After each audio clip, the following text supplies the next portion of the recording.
আগামী 100 বছর, 1000 বছর পরেও এই মাটি যদি টিকে, তো মনে রাখো এই মাটি শহীদ শরীফ উসমান হাদি রহমাতুল্লাহ আলাইহি আমার দেশের এই মাতৃভূমির এই ইমানদার যুবকের নাম আগামী 1000 বছর পরেও শ্রদ্ধার সাথে কলিজায় কলিজায় স্মরণ হবে।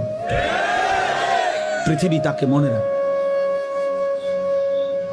হ্যাঁ হ্যাঁ, মনে রাখো এই যুবক ইমানদার ছিল। 33 বছর বয়সী এক যুবক, যে সুনির্দিষ্ট কোন রাজনৈতিক দলের সদস্য ছিল না, যে একাই মেহনত করে গেছে আধিপত্যবাদের বিরুদ্ধে, আগ্রাসনের বিরুদ্ধে, মাতৃভূমির প্রতি ইঞ্চি জমিন হেফাজত করতে চেয়েছে।